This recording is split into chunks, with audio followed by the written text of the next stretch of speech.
Hello everyone, कैसे हैं आप सभी। आशा करते हैं कि बहुत अच्छे होंगे और आपकी पढ़ाई भी अब बहुत अच्छे तरीके से चल रही होगी। तो यदि आप चैनल पे नए हों तो चैनल को लाइक करिए। वीडियो पसंद आ रहा है तो इसको लाइक करिए, दोस्तों के साथ शेयर करिए और चैनल को सब्सक्राइब करिए।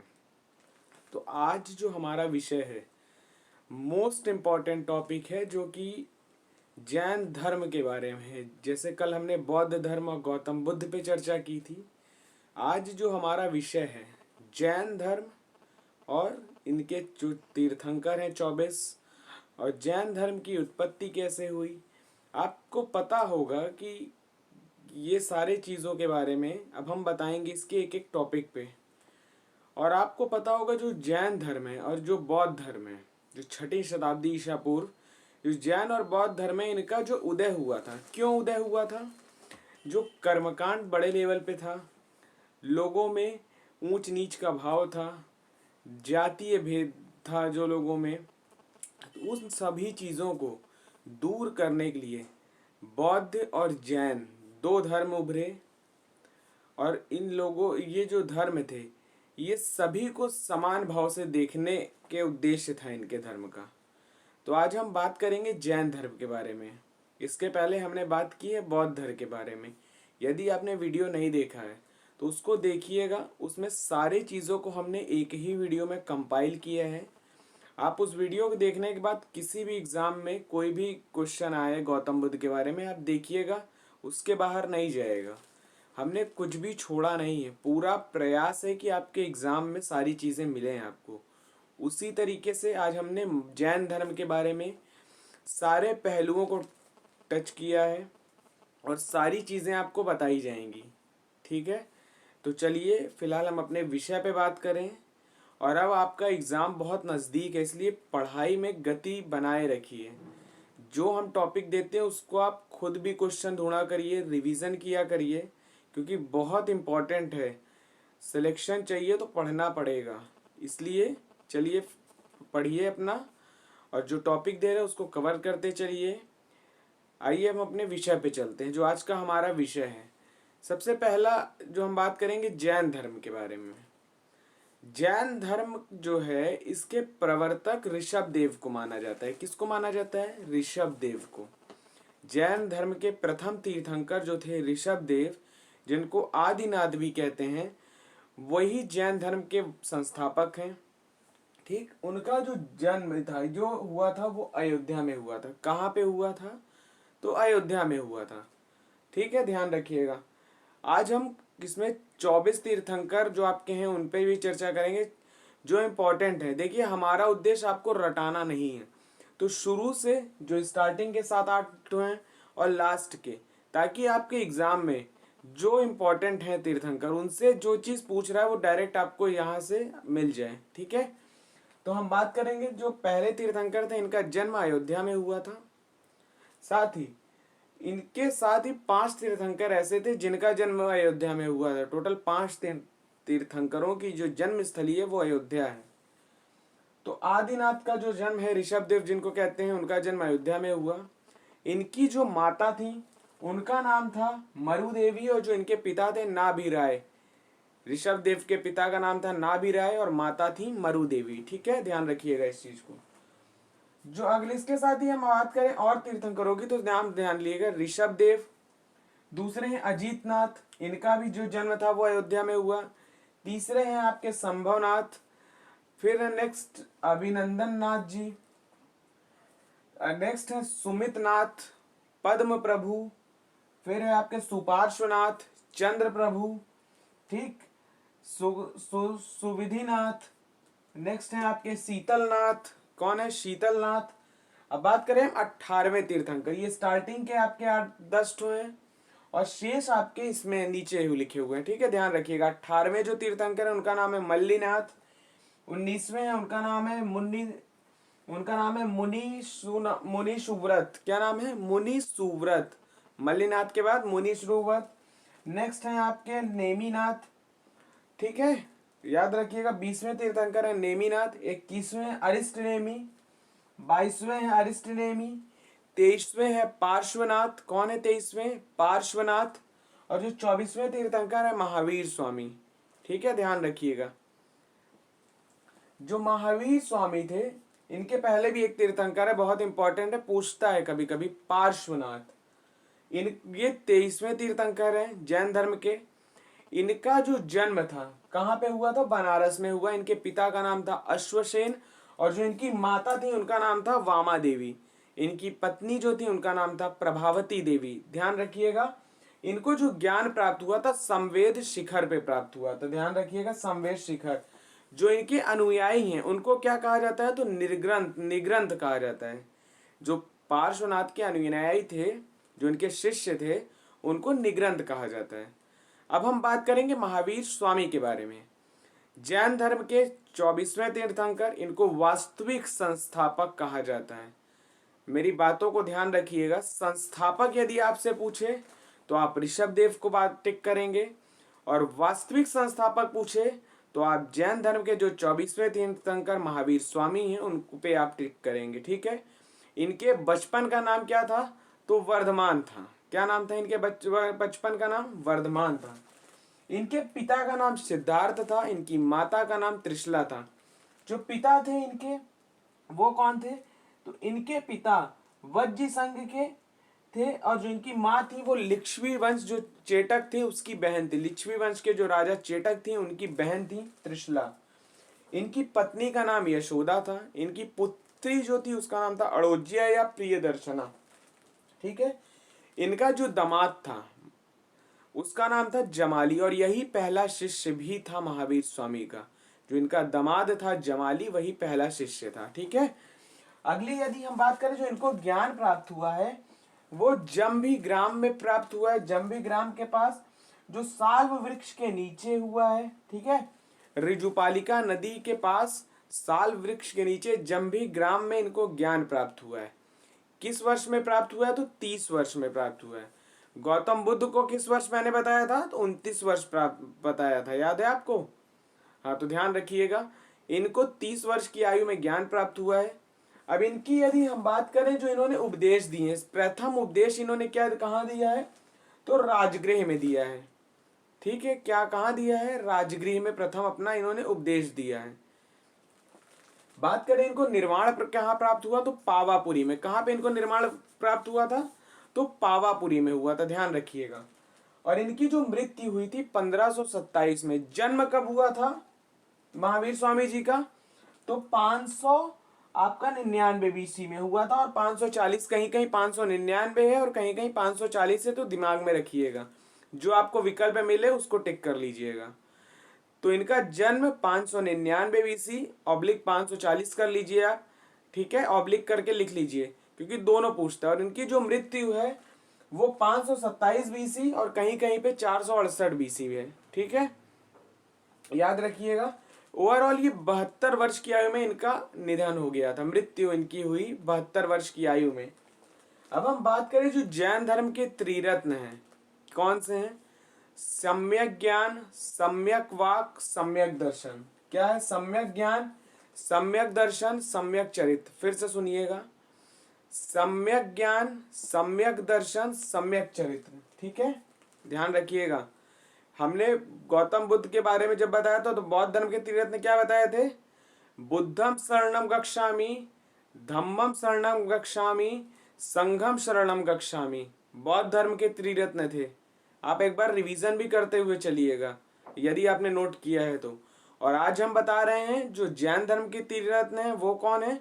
सम्यक ज्ञान, सम्यक दर्शन और सम्यक चरित्र। ठीक है, सम्यक ज्ञान का मतलब वास्तविक ज्ञान जो है, सम्यक दर्शन का मतलब तीर्थंकरों की भावना, तीर्थंकरों के ऊपर विश्वास करना, और सम्यक चरित्र का मतलब अपने इंद्रियों पर वश करना, अपने इंद्रियों पर नियंत्रण करना, जो हमारी इंद्रियां हैं। ठीक है, नेक्स्ट बात करें पंच महाव्रत की। तो इसमें पंच महाव्रत में कौन थे? सत्य, अहिंसा, आस्ते, अपरिग्रह।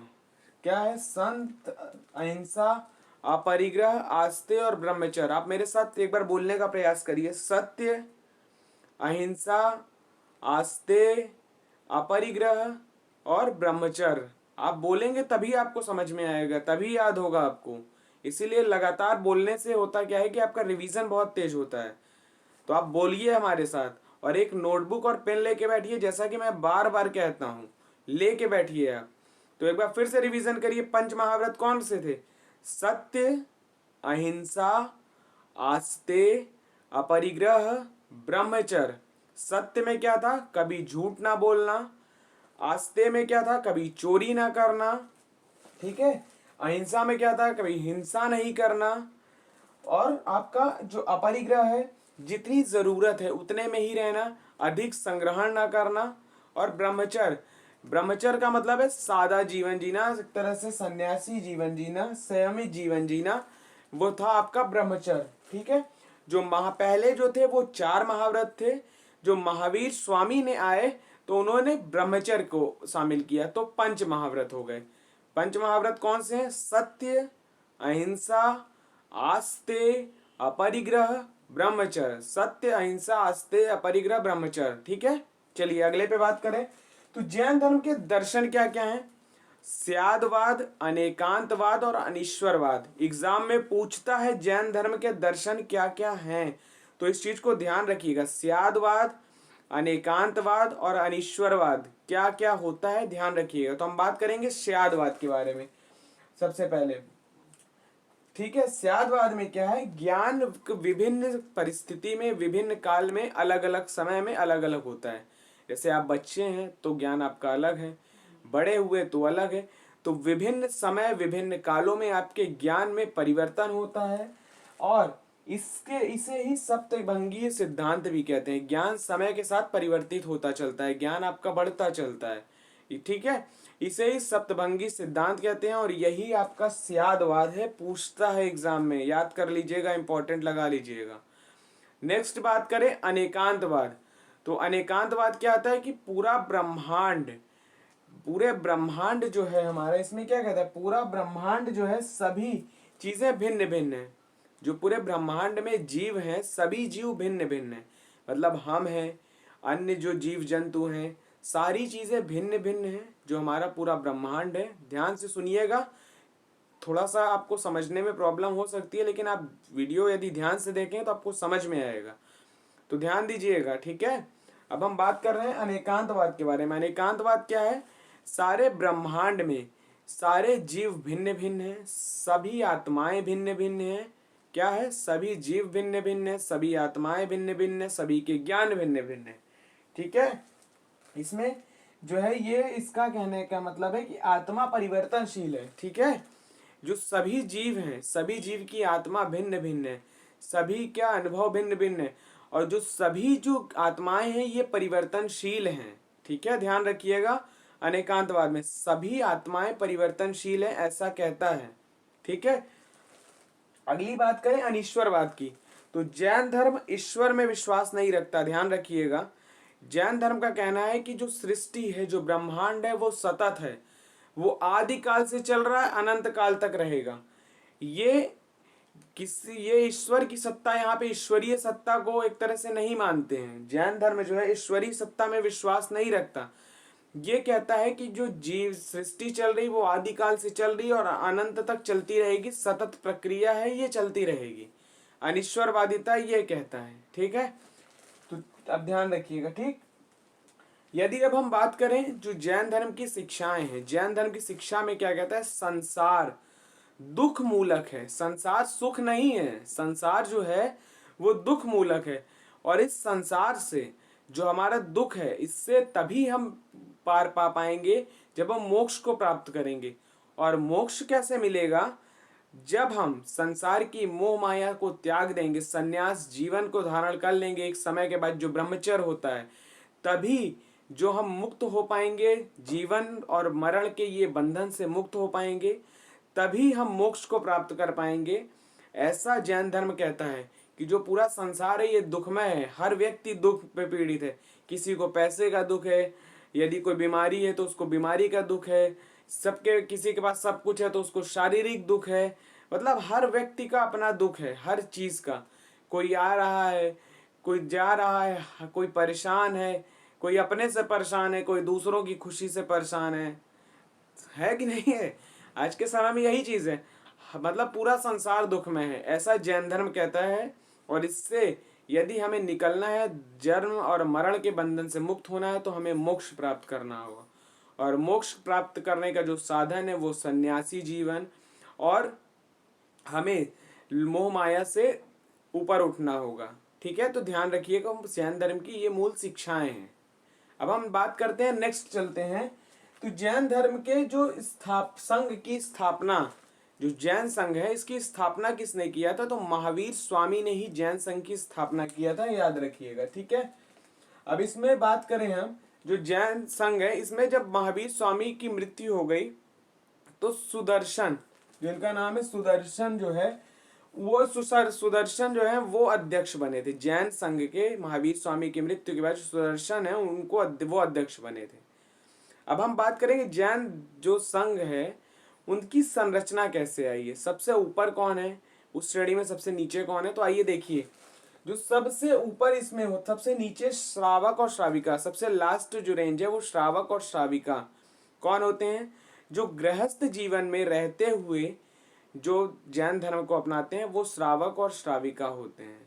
ठीक है, उसी तरह जो जैन धर्म को पूर्ण रूप से स्वीकार करते हैं, गृहस्थ जीवन को त्याग करके भिक्षु और भिक्षुणी होते हैं। ध्यान रखिएगा, श्रावक श्राविका, दूसरे ऊपर होते हैं भिक्षु और भिक्षुणी। उसके ऊपर आते हैं जो जैन धर्म के उपाध्यक्ष होते हैं, जो इसका ज्ञान रखते हैं वो उपाध्यक्ष कहलाते हैं। इसके बाद आता है जो निर्माण के करीब होते हैं उनको सिद्धा कहते हैं। क्या कहते हैं?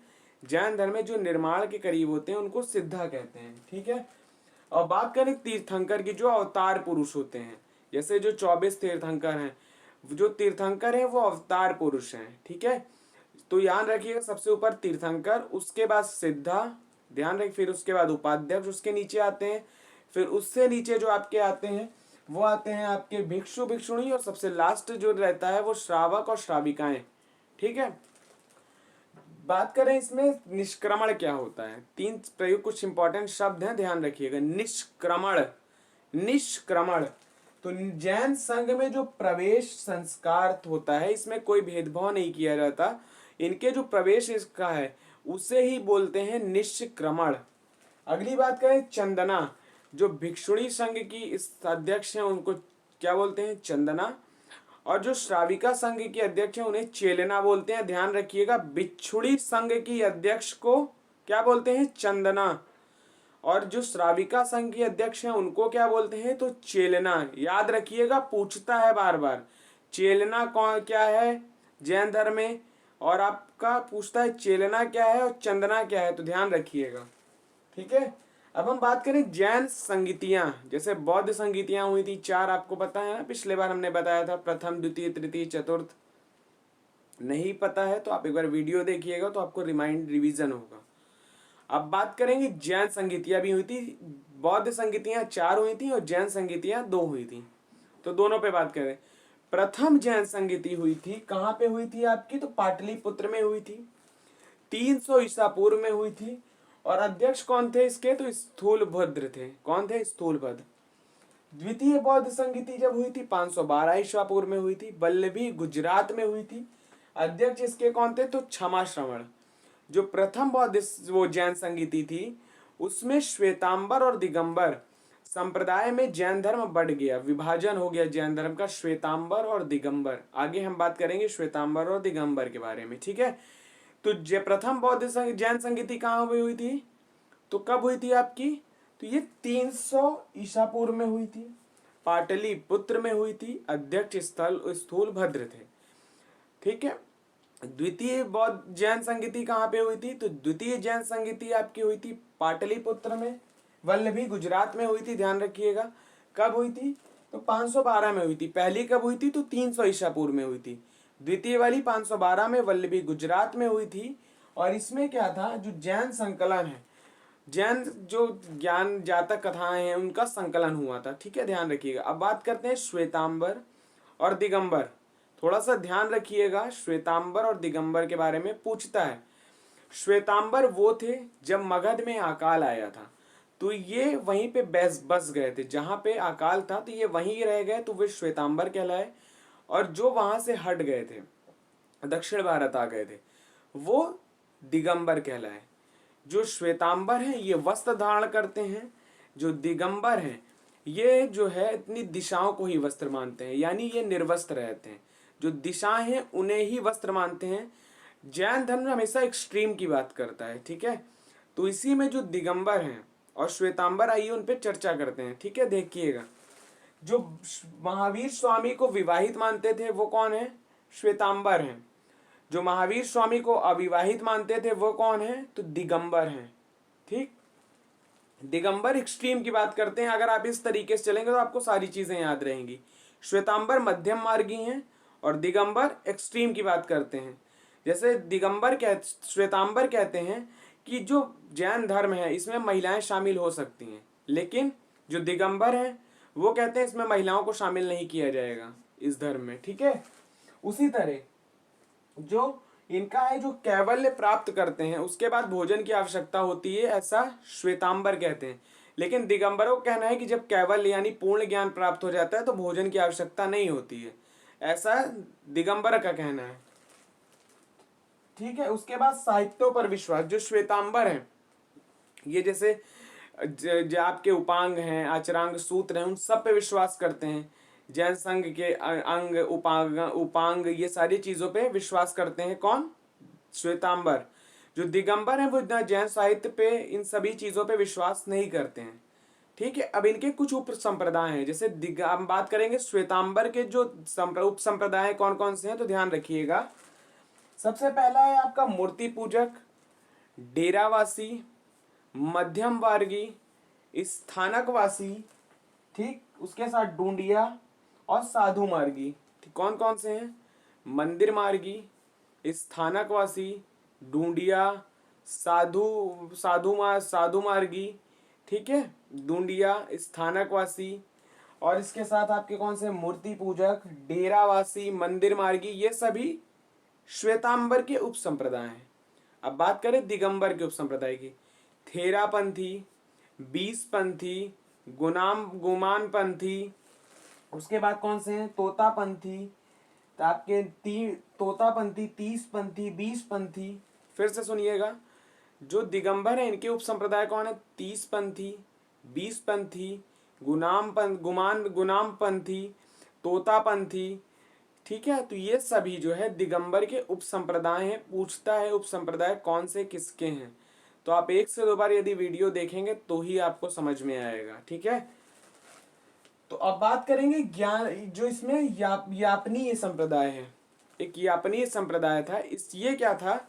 ये हुआ निकला तो दिगंबर संप्रदाय से था, मतलब जो एक्सट्रीम की बात करते हैं। लेकिन ये जो श्वेतांबर जो संप्रदाय है, श्वेतांबर जो थे, जो श्वेतांबर हैं उनके भी जो मान्यता है उसको भी मानता है। जो दिगंबर से निकला जरूर है यापनीय संप्रदाय, लेकिन श्वेतांबर की मान्यताओं को भी मानता है, उनमें भी आस्था रखता है। ये यापनीय संप्रदाय है, ठीक है, ध्यान रखिएगा। अब बात करें जो जैन धर्म है, इसको संरक्षण मिला तभी तो इतना फला फूला। जैसे किसी राजा के शासन काल में कोई धर्म तभी फल फूल पाएगा जब उसको शासन, मतलब राजा उसका संरक्षण करे। तो आइए हम बात करें कौन कौन से राजाओं ने इसको संरक्षण दिया। सबसे पहले बात करें तो मगध में तो महापद्मनंद, नंद वंश के जो शासक थे, महापद्मनंद। उसके बाद आपके आते हैं घनानंद, जो नंद वंश के अंतिम थे घनानंद, उन्होंने। फिर आपके हर्यक वंश के बिंबिसार, अजातशत्रु। फिर आपके आते हैं उदयन, फिर चंद्रगुप्त मौर्य। नेक्स्ट हैं आपके संप्रीति, चंड प्रद्योत, खारवेल। उसके साथ ही गुर्जर प्रतिहार। नेक्स्ट है आपके नागभट्ट। कौन है आपके लास्ट नेक्स्ट? तो नागभट्ट हैं। फिर है आपके अब राजा भोज और वत्सराज। एक बार फिर से सुनिएगा, महापद्मनंद हैं, घनानंद हैं, चंद्रगुप्त हैं, उद्दीन हैं, चंड प्रद्योत हैं। फिर उसके साथ आपके कौन है? तो आपके वत्सराज हैं, भोजराज हैं, राजा भोज हैं, नागभट्ट हैं, गुर्जर प्रतिहार हैं। तो ये सभी ने जैन धर्म को संरक्षण दिया था, ठीक है, ध्यान रखिएगा इस चीज को। ओके, तो ये आपके पूरे जैन धर्म के बारे में हमने सारी उनकी शिक्षाओं पे बात की, ठीक है, ये सारी चीजों पे हमने बात की। तो आप इस वीडियो को 1 से 2 बार देखिएगा। यदि वीडियो पसंद आ रही है तो इसको लाइक करिए, सब्सक्राइब करिए, शेयर करिए, क्योंकि एक ही क्लास में कम समय में पूरी चीज़ को डिलीवर करना अपने आप में इस सारी चीज़ों में मेहनत लगती है। तो आप इस वीडियो को अपना प्यार दीजिए, लोगों के साथ शेयर करिए और इसी तरह आपको बहुत ही रिलेवेंट कंटेंट दिए जाएंगे। ठीक है, तो चलिए फिर अगले वीडियो में आप सबसे मुलाकात होगी। तब तक के लिए बहुत बहुत शुक्रिया आप सभी का, आभार। जय हिंद, जय भारत, धन्यवाद।